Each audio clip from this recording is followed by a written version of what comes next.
queridos hermanos de España, de Portugal, de Inglaterra, de Estados Unidos, en general, si me dejo alguno no es voluntariamente.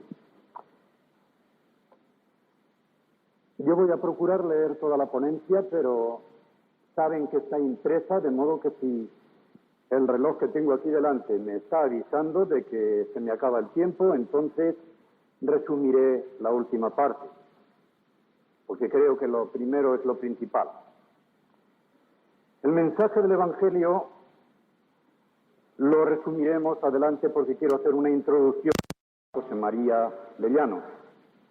El hombre instalado, vencedor o en vías de victoria de tanta alienación y miseria, será un hombre muy dificultado para todo mensaje trascendente. Descubridor de su tiempo, ¿para qué necesitará de eternidad? Salvado de no pocos peligros, ¿qué entenderá él por salvación? ¿Es realmente esta la situación actual del hombre de la calle, en nuestra patria concretamente? Os Guinness, en un reciente libro de Das of Death, ha dado cumplida cuenta del fracaso de este nuevo humanismo optimista.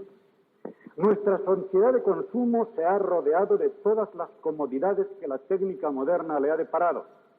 Sin embargo, ¿qué le pasa al hombre de hoy? Basta con salir a la calle y fijarse en el rostro de los transeúntes o de los que al volante del coche se dirigen a sus lugares de trabajo. Sus miradas, sus ceños, sus rictus reflejan tensión, amargura, insatisfacción. Se diría que aun aquellos que no habrían de tener ningún motivo para sentirse insatisfechos temen parecer contentos con su suerte, como si presintieran que su sonrisa podría resultar un insulto a los que arrastran por la vida su ambición insatisfecha. Esta insatisfacción es más notoria aún en la juventud. La postura rebelde del joven de hoy, ya sea obrero o universitario, de familia acomodada o de extracción proletaria, hippie o drogadicto, aparte de ser una reacción pendular contra el formalismo y la hipocresía de la generación anterior, en una búsqueda de sinceridad y de autenticidad, es ante todo producto de una filosofía de posguerra, para la que la historia entera aparece como producto ciego de un fatal sino destructor, y cada vida humana es un drama sin sentido. La causa de todo este fenómeno es mucho más honda, puesto que su raíz está en el mismo fondo del ser humano, conforme nos es descrito en la Biblia. El hombre fue creado para ser feliz en comunión con Dios, a imagen y semejanza de la trina deidad. Y una vez que esta imagen ha quedado oscurecida y deteriorada por el pecado, el hombre no puede menos de experimentar una frustración existencial. Como escribió ya Agustín de Hipona, nos hiciste, Señor, para ti, y estará intranquilo nuestro corazón hasta que descanse en ti. El hombre que huye de Dios, cuyo corazón está entenebrecido, según Romanos 1:21, y que esta necedad conecta con el envanecerse en sus pensamientos, no puede menos de ser miserable, desgraciado, insatisfecho. No importa lo que posea, porque el ser humano personal no es rico por lo que tiene, sino por lo que es. El hombre actual siente esta radical indigencia de Dios en el fondo de su ser, pero la ignorancia y la confusión producidas por filosofías y técnicas sin Cristo y por religiones sin Biblia han contribuido a que en medio de una aparente indiferencia por todo lo espiritual, toda forma de ocultismo, que es una nueva gnosis, importada como todas del Oriente, esté proliferando copiosamente en amplios círculos de nuestra sociedad materialista, mientras del lado católico romano surge una nueva mística, litúrgico-social, y de nuestros flancos apunta el peligro de lo espectacular, de lo sensacional, de lo cabalístico, en grupos y denominaciones que es innecesario nombrar. Cuando falta el verdadero conocimiento de Dios, de Jesucristo, del Espíritu, de la Palabra, hay terreno abonado para los falsos maestros, ya pertenezcan estos a la escuela de la alta crítica o a la más modesta escuela de los testigos de Jehová. Junto a los modernos ídolos, la persistencia de ciertas supersticiones y el resurgir de nuevas aberraciones religiosas, el verdadero Dios sigue siendo el gran desconocido en medio de gente excesivamente religiosa. ¿Cuál es de ser nuestra actitud? La de la Iglesia de Cristo, la de las iglesias evangélicas de España, de Portugal, de Iberoamérica, ante estas circunstancias que acabo de exponer, la misma de Jesucristo ante las masas hambrientas, ignorantes, sin pastor. Se me enternecen y conmueven las entrañas sobre esta multitud. Esto es lo que dice con su tremenda fuerza expresiva el verbo griego esplanchizomai.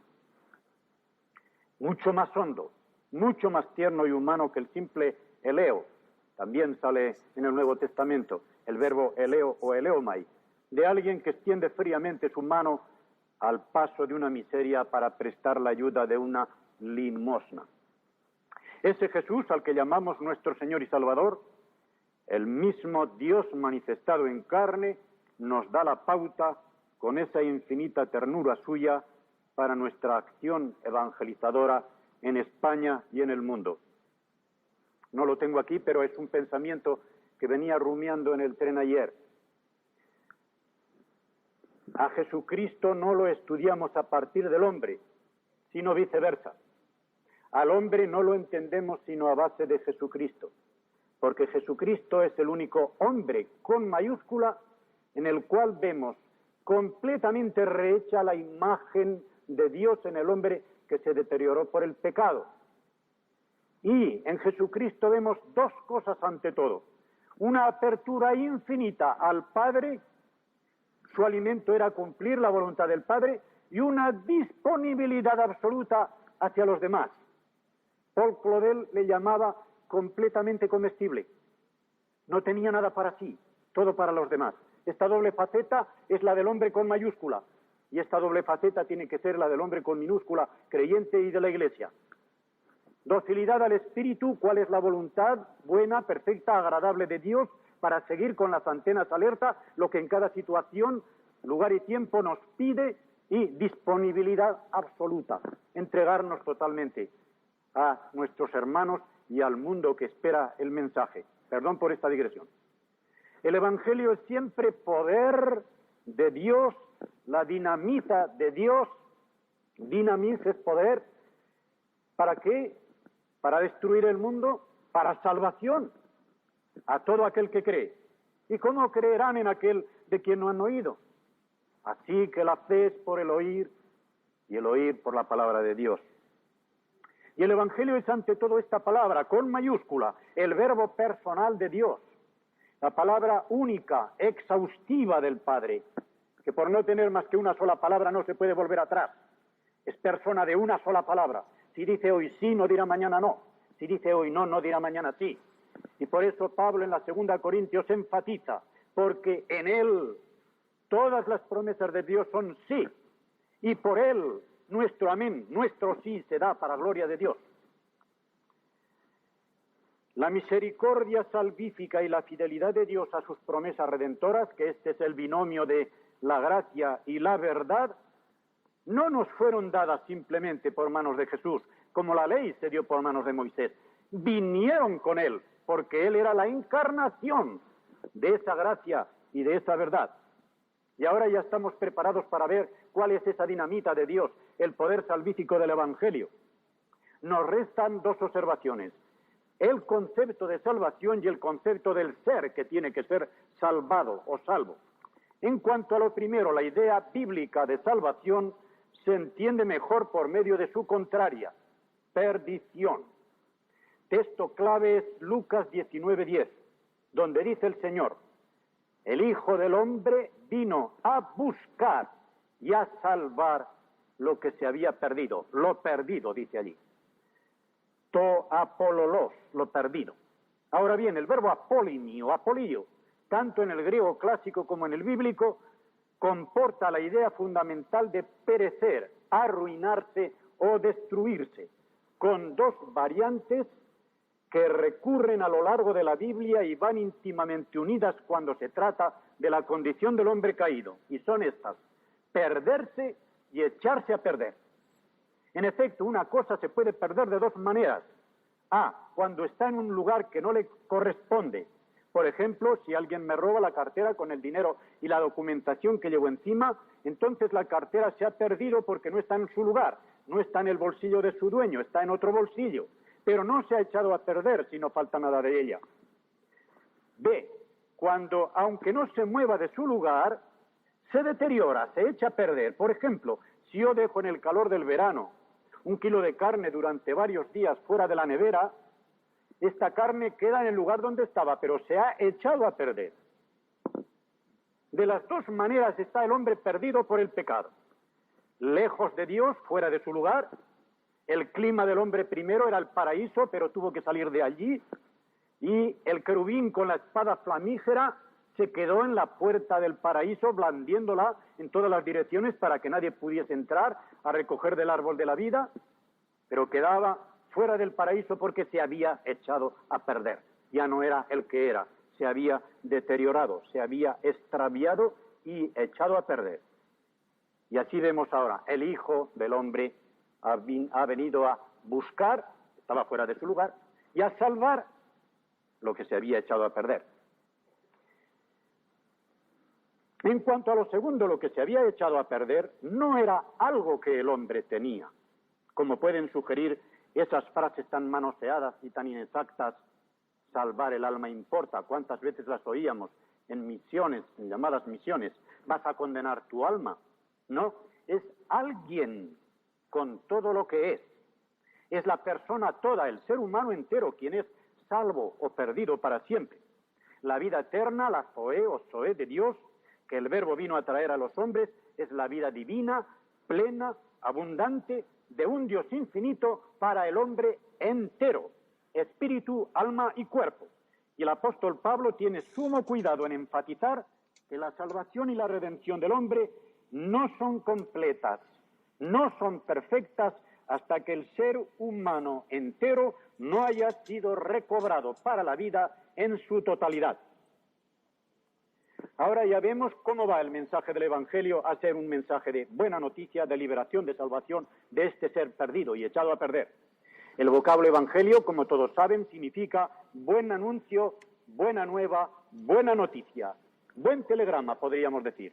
Yo muchas veces digo, creo que es necesario enfatizar en nuestros mensajes que si a una persona se le dice, mira, te ha correspondido el primer premio de la lotería. Esto es muy popular en España, por eso pongo este ejemplo, no porque invite a tomar un décimo de lotería. Te ha correspondido el primer premio de la lotería de Navidad, pero para adquirirlo vas a tener que hacer una gran peregrinación, vas a flagelar tu cuerpo con azotes o vas a pagar una suma de dinero. Le diríamos a esta persona, pues en realidad, perdone usted, pero no es muy buen telegrama el que usted me trae, porque tengo que hacer tanta cantidad de cosas y castigarme. ¿En qué consiste que el Evangelio sea un buen telegrama, una buena noticia? En que es simplemente el decirnos que Dios, que estaba de espaldas al hombre, en la cruz de Cristo se nos volvió de cara y ya está dispuesto a reconciliarse con todo aquel que se dé media vuelta a conversión para darle la cara a él. Y por lo tanto, una buena noticia es decirle, no tienes que hacer otra cosa que extender tu mano de mendigo para recibir el regalo que se te ofrece. Esto sí que es un buen telegrama, ¿verdad? No hay que flagelarse, no hay que hacer una peregrinación, no hay que pagar dinero, sino al contrario. Una mano vacía, porque una mano que está llena no se le puede ofrecer a Dios. Ni siquiera para saludar se pueden poner las manos llenas, hasta hay que quitarse los guantes. Lo contrario es descortesía. Pues bien, podríamos resumir así este telegrama. Como no nos va a costar dinero, podemos decir muchas palabras. No nos cobrarán mucho en la oficina de telégrafos. Dios está por Cristo y en Cristo propicio hacia el mundo pecador, dispuesto a perdonar y a dar una salvación total, vida eterna, a todo el que, convencido de su necesidad y de su impotencia radical, acuda a recibir por fe como un puro regalo el perdón y la vida eterna, el poder y la libertad que la sangre preciosa de Cristo nos ha conquistado en la cruz del Calvario de una vez por todas y sin temor de perderla ni de perder tan preciados valores como comporta. El hecho de que estos dones nos sean otorgados en Cristo impone un seguimiento del Maestro. No se puede ser creyente sin ser discípulo, es decir, obediente, seguir al Maestro como seguían también en las escuelas griegas los discípulos a los maestros, convivían con ellos y les seguían para participar no solamente de su doctrina, sino también de su vida, de su conducta. Somos salvos para ser santos.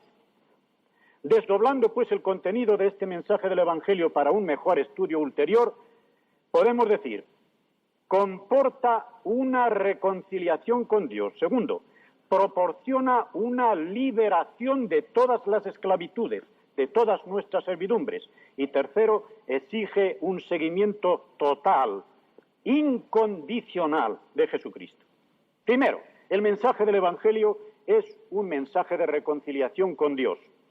De entre toda la trama profética del Antiguo Testamento nos basta con seleccionar lugares, por ejemplo, como Isaías 53, del 4 al 11, el Salmo 130 y la bellísima oración de Daniel en el capítulo 9 de su profecía.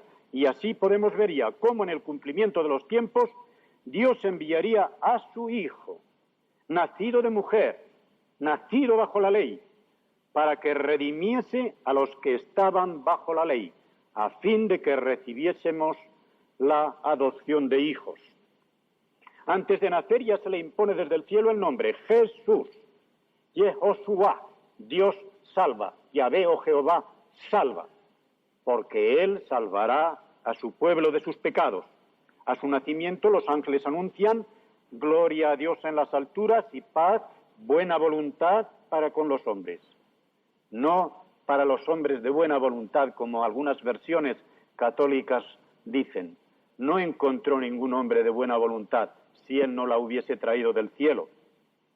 El primer sermón de Jesús queda resumido en 4 frases llenas, densas de sentido. Las voy a hacer un poquitín de perífrasis desde el texto original porque creo que se entienden mejor. Los tiempos de Dios se han llenado. Pensad en el reloj de arena, en un enorme reloj de arena. Los tiempos de Dios se han llenado y el reino de Dios se ha puesto al alcance de la mano. Daos media vuelta y creed en el telegrama de la buena noticia. ¿Verdad que parece que significa cosa distinta de lo que leemos en el Evangelio? Sin embargo, eso es lo que significa en el original. Los tiempos de Dios, los hitos de la historia de la salvación, marcados proféticamente antes, el kairos, no el cronos de nuestros relojes, que se marca 1, 2, 3, 4, 5, sino al contrario, como la puesta en órbita de los satélites 5, 4, 3, 2, 1, 0, arriba. Estos son los hitos de la salvación, se han llenado y el reino de Dios, con todo lo que esto significa, en su pregnante sentido, se ha puesto al alcance de la mano, en medio de vosotros. Ya está en medio de vosotros. Lo podéis tomar, con tal de que os deis media vuelta, arrepentíos, un cambio total de mentalidad y alargad la mano para la buena noticia. Creed el Evangelio, creed al Evangelio. No dice creed en el Evangelio, porque solo se cree en una persona, pero se da crédito a un telegrama. Se cree un telegrama. Esto es lo que significa ese versículo 1:15 de Marcos. Es una cosa muy notable que el más resumido de los evangelios es el que da más ampliado el esquema del primer sermón del Bautista y de Jesucristo.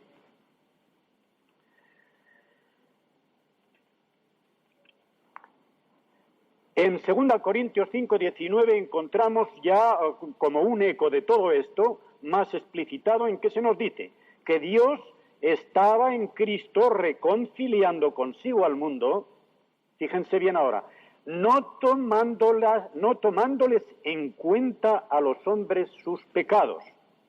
Y nos encargó a nosotros la palabra de la reconciliación.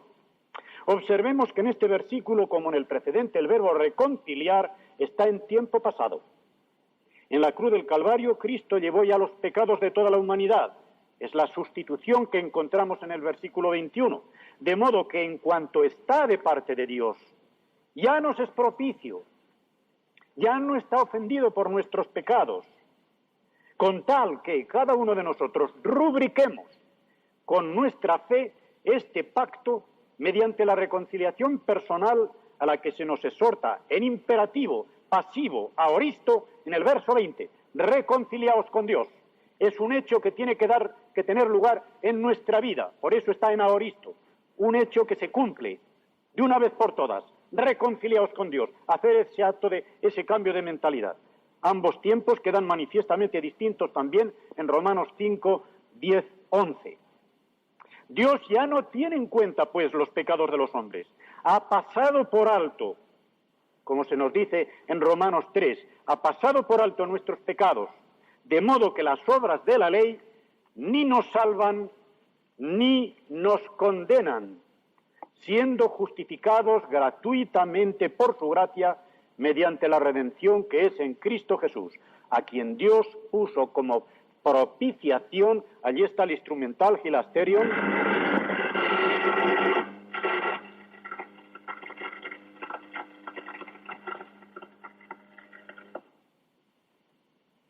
Este terremoto no es el de Pentecostés, pero se parece un poco. El fin de la ley es Cristo para justicia a todo aquel que crea, dice con toda energía el apóstol en Romanos 10:3. Y este evangelio suyo, que él defiende bajo anatema, aunque sea un ángel del cielo, quien se atreva a quitarle o a sobreañadirle algo. Gálatas 1 del 6 al 9, pero especialmente en 8 y 9, tengamos en cuenta que el griego no dice allí el que predique un evangelio contrario. He visto una edición española hecha en Inglaterra que dice el que enseña un evangelio contrario. No hay tal cosa en el original. Allí pone paró, o sea, sobreañadido, que se le pone al lado. No se puede poner nada al lado del escueto evangelio de Cristo. El que pone algo al lado y hace una mezcla y lo corrompe, porque el evangelio de Cristo se puede corromper de dos maneras, por parte de menos y por parte de más. Por parte de menos, como quita el modernismo, por ejemplo, pero también por parte de más. Si alguien añade algo a lo del evangelio y dice sí, la fe y algo más, la gracia y algo más, ya está añadiendo, está corrompiendo. Esto es lo que quiere decir aquí el apóstol.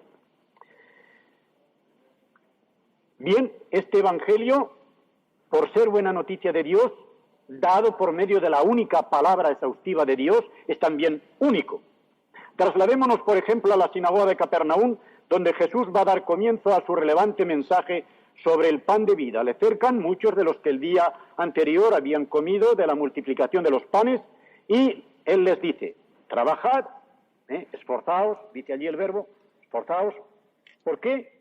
No por la comida que perece, sino por la que a vida eterna permanece, la cual os dará el Hijo del Hombre, porque a este señaló, dice nuestra Biblia, pero el original no dice señaló, dice selló, selló.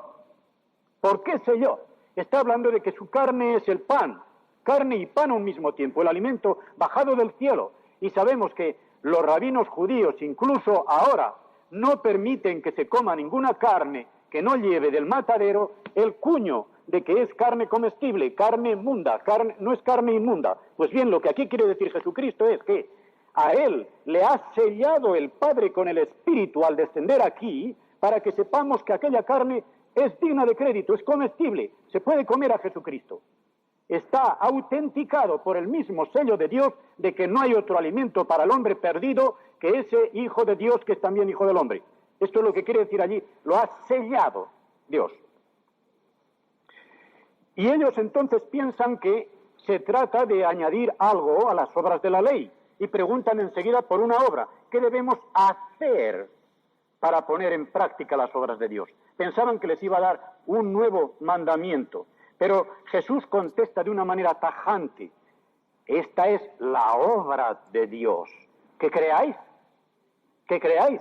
¿Es que creer es una obra? No. Lo que quiere decir es dos cosas a la vez. Es obra de Dios, pero la obra en que Dios se complace es creer, aunque creer no sea una obra. Como diciendo, lo que tenéis que hacer es creer, porque esa es la obra en que se complace el Padre y a la vez será obra del Padre, porque es don de Dios, la fe es don de Dios también. Y tenemos de esta forma, podríamos decir, parodiando a Hamlet, que creer o no creer Esa es la cuestión. Creer o no creer, esa es la cuestión. Y con mayor razón que él, porque aquí se juega el verdadero ser o no ser eterno del hombre. No se juega solamente la vida temporal, ese ser o no ser para la tumba o para la vida. Se juega el ser o no ser para toda la eternidad. Y aquí está la tremenda alternativa del hombre en dos posturas antitéticas y también existenciales. Salvación o condenación total y eterna. Porque no envió Dios a su Hijo al mundo para condenar al mundo, era lo único que merecíamos, sino para que el mundo sea salvo por él. El que en él cree no es condenado, presente de indicativo. Pero el que no cree ya ha sido condenado, pretérito perfecto. Es decir, se ha encerrado en la propia condenación que ya tenía. Se ha encerrado, como una persona que estaba en la oscuridad y viene el sol a iluminarle y el sol quiere penetrar por las ventanas. Pero él, que está a gusto en su oscuridad y que no quiere que salga a la luz lo que hay en la habitación, cierra las ventanas. Esto es rechazar el mensaje del Evangelio. Cerrar las ventanas al sol que quiere entrar. Y esta es la condenación. O sea, la condenación no está en que hay oscuridad, sino en que se cierran las ventanas. Por eso recordad que en Juan 9:41, cuando Jesucristo se enfrenta con los fariseos, que se han visto muy bien aludidos después de la curación del ciego de nacimiento, y al hablar de la ceguera espiritual, ellos dicen, ¿qué? ¿Quieres dar a entender que también nosotros somos ciegos? ¿Recordáis ese versículo clave? Si fueseis ciegos no tendríais pecado. Pero porque decís, vemos, vuestro pecado permanece. Como diciendo, si tuvieseis conciencia de vuestra ceguera, abriríais vuestra alma a mí, que soy la luz. Pero porque creéis que veis, os contentáis con vuestras propias luces, creéis que estáis sanos. Yo no he venido a curar sanos, sino a curar enfermos. He venido a dar luz a los ciegos, no a los que ven. Os quedáis en vuestra propia condenación. Por creeros sanos, por creeros que veis.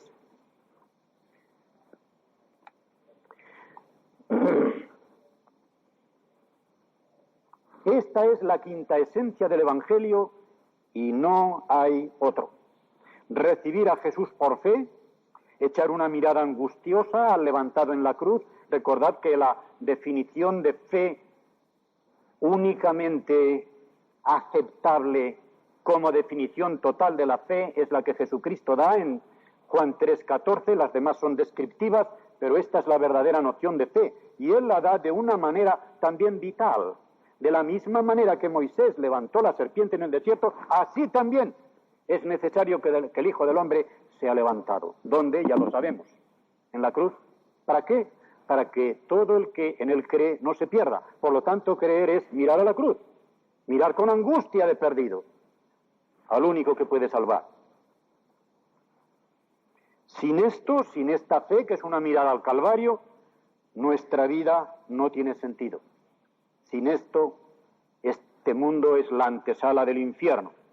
Sin fe ni amor, ya podemos rubricar la frase amarga del filósofo existencialista francés Jean-Paul Sartre. El infierno son los demás. ¿No es verdad que si no se tiene a Cristo, si no hay fe, si no hay amor dentro del corazón, el mundo nos estorba, el infierno son los demás, cada prójimo es un enemigo, alguien que a dentelladas nos quiere quitar un poco de la pitanza que la vida ofrece? El infierno son los demás. De sus premisas ha concluido Sartre lógicamente. Pero para el que tiene a Jesucristo, ya el mundo no es el infierno. Ya el mundo es el campo donde ejercitamos la vida que hemos recibido de Él para transferirla a ese mundo y que de ese mundo vayan siendo segregados los que serán salvos. El mensaje del Evangelio es un mensaje de liberación del hombre. Esta buena noticia que nos trae el Evangelio de decir, ha venido a buscar y a salvar lo que estaba perdido, es un mensaje de liberación, porque el hombre es un esclavo. Y esto lo tenemos que tener muy presente. El hombre no puede escapar a la servidumbre, porque es un ser relativo. Solamente hay un ser absoluto que es Dios, y ese no puede ser siervo en su naturaleza divina, naturalmente, si no se encarna. pero el hombre no puede escapar de la relatividad. Por lo tanto, tiene que ser siervo. Como dice en Romanos 6 el apóstol Pablo, o siervo del pecado para ser libre de la justicia, o libre de la justicia para ser siervo del pecado. No se puede escapar de una de las dos servidumbres. Ahora, la servidumbre de la justicia, que es la servidumbre de Cristo, es reinar. Fijaos que en Apocalipsis 22, en los versículos 3 y 5, se unen estas dos frases. Sus siervos les servirán. Y dos versículos más abajo. Y reinarán por los siglos de los siglos. Servir a Dios es reinar. Para demostrar la mesianidad, Jesucristo, ¿qué hizo? Recordó, hizo memoria a Juan el Bautista, que quizá lo había olvidado, con aquel espíritu violento de Elías, de Isaías 61, 1 y 2, y lo predicó en la sinagoga de su propio pueblo Nazaret. El Espíritu del Señor está sobre mí, por cuanto me ha ungido para dar buenas nuevas a los pobres. Buena noticia, Evangelio. A los pobres, es decir, a los que se sienten destituidos, no al que no tiene un céntimo en el bolsillo. Puede haber una persona sin un céntimo en el bolsillo y tener un corazón de rico, no caer dentro del ámbito de las bienaventuranzas. Los pobres en la Biblia son los que se sienten destituidos de todo auxilio y por lo tanto confían únicamente en Jehová. En Sofonías, ya al final de la profecía, ya se anuncia proféticamente que vendrá, me haré un pueblo pobre y humilde que esperará en Jehová. Las tres características. Pues bien, llega a predicar el año agradable del Señor, a sanar a los quebrantados de corazón, a pregonar libertad a los cautivos, a dar vista a los ciegos, a poner en libertad a los oprimidos, a predicar el año agradable del Señor. El gran jubileo de Dios, en que se van a perdonar todas las deudas, se van a recuperar todas las haciendas, se van a soltar todas las cadenas. Y es de notar que Jesús interrumpe abruptamente la lectura a mitad del versículo segundo. ¿Por qué? Porque la segunda parte, y el día de venganza del Dios nuestro, tenía que quedar reservada para el final.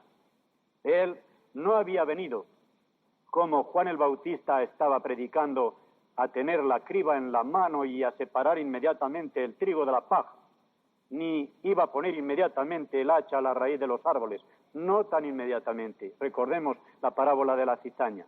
No, él vino a liberar al hombre, a hacer el bien. El día de la venganza del Señor Dios nuestro quedará para después, para el final, cuando todos los enemigos sean puestos bajo sus pies. En su primera venida Jesús vino solo a salvar, no vino a quebrantar la caña rajada, ni a extinguir el pábilo que todavía humea. Aunque ello dejase perplejo a este Bautista, espíritu de fuego, cuando Pedro tiene que dar un testimonio de Jesús, lo resume en estas palabras. Dice que él había pasado por esta vida haciendo bienes y sanando a todos los oprimidos por el diablo. Todos los oprimidos por el diablo. ¿Por qué dice esto? Lo dice esto porque precisamente la esclavitud fundamental, radical del hombre es el pecado. Y por esta esclavitud uno es siervo del demonio. Si a uno se le libera de esta esclavitud fundamental, aunque tenga todas las tribulaciones y todas las enfermedades que la vida pueda traerle, ya es libre, ya es liberto. En cambio, si tiene esta esclavitud fundamental, ya es un esclavo para siempre, aunque esté nadando en la opulencia y aunque no tenga ninguna enfermedad aparente. Estará siempre abocado a la muerte, naturalmente. Es preciso tener en cuenta esto para valorar el sentido de los milagros de Jesús, o señales, como se dice especialmente en el Evangelio de Juan. Es cierto que los milagros u obras del Padre en Jesús manifestaban claramente su mesianidad, pero no era un show de un mago oriental o de un hábil prestidigitador o de un santo milagrero, no. Era para hacer bien a la humanidad doliente, pecadora. Era para liberar al hombre de sus esclavitudes, de sus limitaciones y de sus miserias. Examinemos por un momento la condición del hombre caído de aquella su primera condición original, en que la imagen de la trina deidad reverberaba completamente en él. como en el virrey de la creación. El ser humano poseía un albedrío dominador con que poder sojuzgar y señorear al mundo, imagen del Padre, que lo obra todo en todos. Poseía una clara inteligencia con la que captaba la íntima esencia de las cosas hasta tal punto que podía definir, decir, a este animal le corresponde tal nombre, luego captaba la íntima esencia para darle el nombre, y allí el Génesis nos dice, y aquella definición era tan acertada que el nombre que Adán les puso es el que queda hasta ahora, como diciendo, qué acertada definición dio Adán de las cosas, ¿verdad? Porque tenía a imagen del Hijo la palabra exhaustiva de Dios, el conocimiento claro de la esencia íntima de las cosas, y poseía, en fin, una perfecta comunión con Dios, con el Ruaj de Dios, por medio de su espíritu, por el que era recto moralmente, dominador de sus pasiones, exento del sufrimiento, de la enfermedad y de la muerte. Veamos ahora cómo deja el pecado original al hombre. El demonio consigue que el ser humano, el primero, y cada uno de nosotros también, cometa una doble iniquidad, que es una horrible injuria contra el carácter santo de Dios y un error funestísimo contra la felicidad propia del hombre. Primera, desconfiar de la buena voluntad de Dios. Leed detenidamente Génesis 3:5. La primera tentación de la serpiente es desconfianza, como si Dios tuviera celos de su criatura. No ha sido por bien, por lo que os ha prohibido el comer de este árbol, no, es que tiene envidia. Es que lo vais a saber todo como Él. Dios no quiere que sepáis tanto como Él. Esto es lo que pasa. Esta es la tentación de autosatisfacción, de autosalvación y de autoconseguimiento de la felicidad. Y esta es la tentación que hace a cada hombre. ¿Por qué vas a seguir las normas de Dios si tú puedes ser feliz por tus propios medios? ¿Por qué quieres salvarte de pura gracia si puedes salvarte por medio de buenas obras? ¿Por qué sigues un camino de incomodidad y de obediencia cuando puedes ser completamente libre y seguir tu camino? Esta es la tentación que el demonio hizo a los primeros padres y nos hace a cada uno de nosotros. Pretender alcanzar el saber, la felicidad, la salvación en plena autonomía, al margen y en contra de la voluntad de Dios. Y este afán de salvarse por sus propios medios, con los fracasos consiguientes, seguirá ya a lo largo de la historia a toda la humanidad. ¿Cuáles son los resultados nefastos de esta rebelión del hombre contra Dios? Los siguientes. De dominador del mundo se convierte en esclavo oprimido. Génesis 3, 17, 19. Recordad cómo el hombre, precisamente el cabeza de la creación, cabeza de familia, va a ser dominado por la tierra. La tierra ya no estará sojuzgada por él, le producirá abrojos y espinas, le será hosca, hostil. Ya no es la tierra amiga, ya se ha creado un clima que no pertenece al clima original del paraíso. Se le vuelve la creación en contra, y por eso en Romanos 8 el apóstol enfatiza mucho que esta creación está gimiendo como con dolores de parto para que los hijos de Dios reciban su última adopción, su última redención, y que la creación misma también sea redimida, que todo el escenario cambie, porque aunque el hombre esté redimido interiormente en su espíritu por la gracia de Dios, todavía el clima, el escenario está sin redimir, y esto es una anomalía, esto es un anacronismo, pero este anacronismo solamente se reducirá a la nada cuando venga la redención de nuestro cuerpo, y entonces semejantes a él, viéndole cuál es, el escenario también será como compete a los hijos de Dios totalmente adoptados a la gloria del Padre. Era el inteligente conocedor de todas las cosas, pues ahora cae en la mayor estupidez. En la mayor estupidez. 1 Corintios 3:19, no quiero mirar todos los textos, pero ahí veréis. El que gozaba de esa tridimensional rectitud moral, con Dios, consigo mismo, con el prójimo, se esconde de Dios. Primera huida. Se desconoce a sí mismo, se avergonzaban de estar desnudos. ¿Quién les había dicho que estaban desnudos? ¿Era la desnudez la que provocaba? ¿No son los ojos que miran los malvados? El cuerpo del hombre como la verdad fueron creados desnudos porque no tenían de qué avergonzarse. Obra de Dios. Cuando el ojo del hombre se enturbió, las cosas comenzaron a parecer vergonzosas. Es el hombre que mira. y todas las miradas de los hombres pecadores son malvadas, y por eso ni el cuerpo humano ni la verdad pueden ya andar desnudos por la calle. Se esconde de Dios, se desconoce a sí mismo y, en enemistad con su prójimo, que tiene delante solamente uno, su mujer, salida de su costado, de su costilla, es decir, de cerca del corazón, pero salida de él, bajo él en subordinación, que no es sumisión, sino subordinación, dice el verbo griego, siempre que Pablo habla de la sujeción de la mujer, subordinación, hipotasso no significa sumisión, sino subordinación a este único ser que tiene delante, ya le echa la culpa de todo el fracaso. En vez de decirle a Dios, tenía que haberle dicho, sí, Señor, he faltado, he pecado. La mujer que me diste por compañera, ella me dio de comer. 2 pecados de una vez. Ella tiene la culpa y tú también, porque tú me la diste. Esto es lo que quiere decir la frase de Adán. Ella tiene la culpa y tú por habérmela dado. Mira qué mujer me diste. Qué crueldad para el único prójimo que tiene delante. Qué degeneración de tan excelsa gloria y majestad a tan profunda miseria. En esta miserable condición es en la que encuentra el verdadero buen samaritano con 2 mayúsculas, que es Jesús a la humanidad, malherida y desvalijada, sin nada que poseer y a la vez sin nada de que gloriarse. Y ahora comprendemos también el valor de ese mensaje de buenas noticias. Desatar al cautivo y al oprimido, dar vista al ciego, que es el privado de luz en la mazmorra, y vendar, sanar al quebrantado. Liberación de la esclavitud, por lo tanto, primero. Libertad es la facultad, cuidado porque ya sabéis que la palabra libertad suena de muchas maneras distintas en el mundo según el diccionario que cada uno lleva en el bolsillo, porque cada uno de nosotros tenemos un diccionario. Por eso no nos entendemos. En un artículo de La Vanguardia decía estupendamente Noel Clarasó, había habido un congreso sobre comunicación en Barcelona, y dice, conclusión primera del congreso, que no hay comunicación sino incomunicación. Y dice, y gastarse tantos millones de pesetas para un congreso para salir con semejante estupidez, porque ya sabemos que no hay comunicación sino incomunicación. ¿Por qué?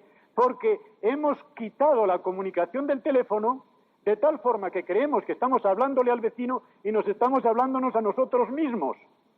O sea que cuando el vecino está hablando, en vez de escuchar a ver lo que dice, estamos con el teléfono conectado a nuestro propio oído, esperando lo que le vamos a contestar. No lo que le está diciendo, sino lo que le vamos a contestar. Y así no nos enteramos de lo que dice. Y el otro dice, pues este tampoco me ha entendido. Incomunicación. ¿De dónde ha salido esta incomunicación? De aquí. De aquí. De no entender la palabra libertad. Libertad no es hacer lo que a uno le da la gana, sino el ir derechito por el camino de la felicidad al final de la salvación sin obstáculos que cierren el paso. Es decir, sin coacción desde el exterior y sin compulsión psicológica desde el interior. Es la facultad de obtener la plena realización de la persona con los medios más adecuados, con la capacidad física y psíquica de escogerlos sin coacciones externas ni condicionamientos internos. Todo lo que dificulta la búsqueda acertada y el encuentro seguro de la vida eterna es un atentado contra la libertad humana. Esta vida eterna en comunión con Dios, que ha de hacer feliz al hombre, proviene de Dios y solo de acuerdo con el plan, la norma y el poder de Dios se puede alcanzar. Ahora bien, el hombre caído ha perdido la brújula, esa brújula que marca el norte. Su mente está envanecida o, según el texto sagrado, vacía, vacía, no tiene contenidos. Si no tiene contenidos, ¿qué reflexiones puede haber? El corazón está entenebrecido, endurecido, es decir, está impermeable al amor. Y la voluntad está centrada en el yo, encerrada en la propia miseria. Y viene el Evangelio y comporta una liberación radical de esta esclavitud existencial del hombre. Si vosotros permaneciereis en mi palabra, dice Jesucristo, seréis verdaderamente mis discípulos y conoceréis la verdad, y la verdad os hará libres. Juan 8:32. El que nace de nuevo por el Espíritu y se deja conducir por este Espíritu queda liberado de toda esclavitud. Del demonio, del pecado, del error, de la ignorancia, de la obligación, en sentido peyorativo, ligación, atadura. ¿Por qué? Porque el amor es libre, pero ata con su propia cadena, que es una cadena de oro, no es una cadena de hierro. Se disfruta de esa suprema libertad del amor, que es la más sublime expresión de la santa libertad de los hijos de Dios. 2 Corintios 3:17. Donde está el Espíritu de Dios, allí está la libertad. No hay otra. Ama y haz lo que quieras, decía San Agustín. Entendiendo bien el contexto, porque hay quien incluso me ha preguntado, vaya norma, ama y haz lo que quieras, según lo que entiendas, por querer y por amar. Si entiendes por amar el eros del mundo, entonces mal. Y si entiendes hacer lo que quieras, hacer lo que te entre en gana, también mal. Pero no quiere decir esto. Ama y haz lo que quieras, porque si de veras hay en ti esa óptima raíz del amor de Dios que es el agape, nada malo puede salir de ella. Ahora sí está bien, ¿verdad? Si hay un amor generoso que sale de las profundidades del seno mismo de Dios, y esa es la raíz, o mejor dicho, el brazo por el cual la fe se hace operante, según Gálatas 5:6, la fe que obra por medio del amor, el amor es el brazo de esa fe. Entonces sí, con esa raíz óptima no puede salir ningún fruto malo, porque él ha dicho también en el Evangelio que un buen árbol no puede dar malos frutos ni viceversa. Llegamos aquí a un punto muy importante que es necesario enfatizar para no vernos envueltos en la confusión frecuente en nuestros días. Puesto que el Evangelio es un mensaje de liberación, de esclavitud, de opresión, de explotación, etc., entonces, ¿es el Evangelio un manifiesto revolucionario? ¿Fue Jesús un reformador social? ¿Fue un precursor de Marx o de Lenin, como se ha llegado a decir? ¿Es lo económico-social la médula del Evangelio? Clara y resueltamente tenemos que decir no, pero añadamos inmediatamente, y aquí voy a resumir lo que digo. Cuando yo hablo de revolución y hablo del Evangelio, digo que no atacamos a un sistema económico-social por ser demasiado revolucionario, sino por ser demasiado poco revolucionario, porque no hay revolución económico-social que penetre a revolucionar el corazón del hombre, sino solamente el bolsillo. Y en cambio el Evangelio es la única revolución que cambia la persona entera y comienza por el corazón. Y si hay un corazón cambiado, sobran todos los programas sociales del mundo. Y siempre que Pablo habla de la ética social, pone por delante esta nueva comunión con Dios, de la cual únicamente se puede derivar una correcta comunión social con los demás.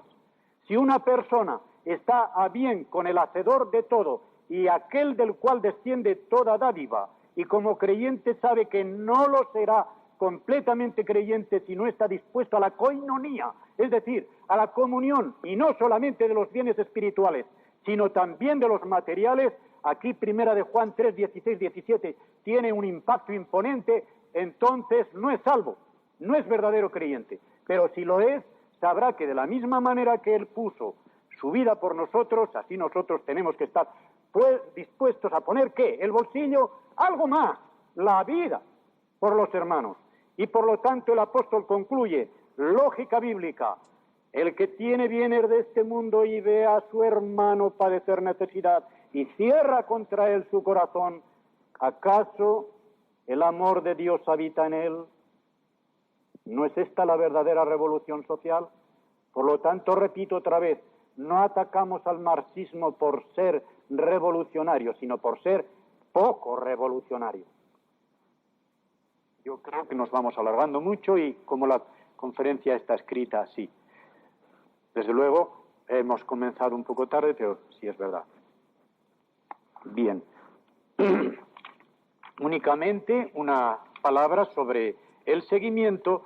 Si la salvación del creyente consistiese solamente en un recibir, entonces diríamos, con esto basta. Hemos recibido un buen telegrama, sabemos que Dios nos libera. Pero sí, la regeneración espiritual y la justificación se nos dan para que seamos santos, para que emprendamos un camino.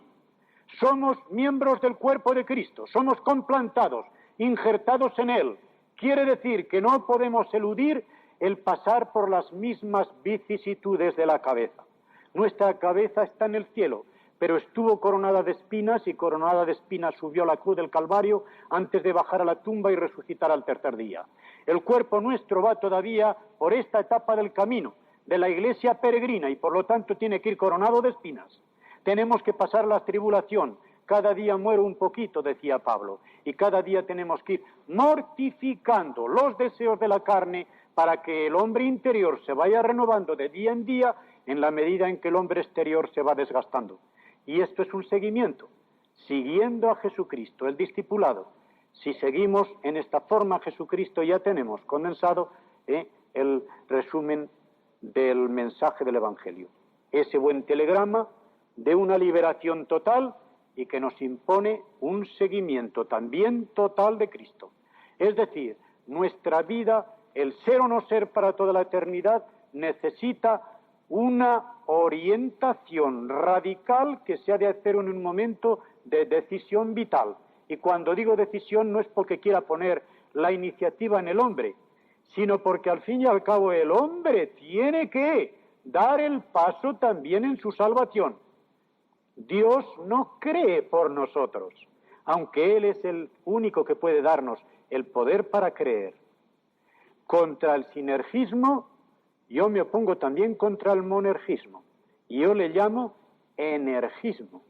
Es decir, somos nosotros los que obramos, pero es Dios el que obra en nosotros.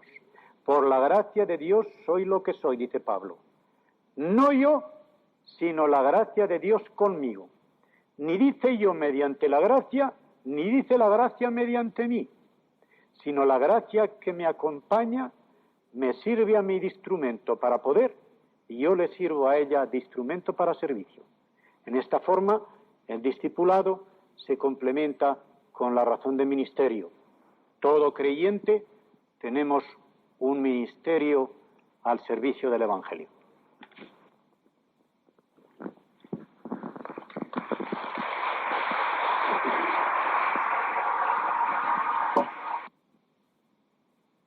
Se apuren que no les voy a entretener más de 5 minutos, pero con la venia de la presidencia he creído oportuno que el ponente recogiese algunos puntos que parecían que no habían quedado claros. Yo solamente veo 2 que añadir porque lo demás doy las gracias a todos los grupos. Veo que han recibido bien las conclusiones a que había llegado en la ponencia y no encuentro ningún punto discutible, o sea, en que no haya mutuo acuerdo. Pero 2 cositas solamente. Al hablar de que el marxismo es demasiado poco revolucionario, naturalmente yo no podía tratar del ateísmo porque en eso no ha sido revolucionario. Hace 3000 años que el necio dijo en su corazón no hay Dios. O sea, en eso no ha hecho ninguna revolución el marxismo. La revolución ha sido solamente en lo social, quitándosela al Evangelio. Es decir, si la Iglesia hubiese hecho la revolución social partiendo del Evangelio, hubiera sido innecesario el marxismo. Ahora, en lo del ateísmo no tenía que hacer ninguna revolución, porque en eso no ha sido revolucionario. Ya 3000 años que todos los necios habían dicho ya que no hay Dios. Y el otro creo que es muy importante, porque veo aquí un aspecto pastoral que podría ser muy peligroso, y es cuando se ha hablado de explicar todo el consejo de Dios. ¿Cuándo? ¿A quién le explicaba todo el consejo de Dios San Pablo? ¿A los inconversos? No, señor. A la Iglesia. Porque si no ponemos el carro delante de los bueyes. La comisión, la gran comisión dada a la Iglesia fue haceos discipulados, bautizándoles y enseñándoles. Enseñar es lo último. De modo que el mensaje de salvación del Evangelio es total, pero en núcleo. Total en el sentido de que no puede escamotearse ningún punto de la salvación que sea vital. Pero a un catecúmeno no hay que explicarle toda la Biblia y tenerles sin bautizar indefinidamente, como he conocido algún pastor, por el hecho de que no se sabe toda la Biblia. Entonces cometemos un error gravísimo. ¿Qué le exigió Felipe al eunuco para bautizarle? ¿Ustedes creen que le pudo explicar toda la Biblia antes de llegar a donde había agua? Aquí hay agua, ¿qué impide que me bautice? ¿Verdad que no? Pero le explicó Isaías 53, que era bastante para el núcleo de la salvación. De modo que esto creo que tiene que quedar muy claro. El punto vital de la salvación tiene que explicársele y lo tiene que entender muy bien el individuo que haga profesión de fe.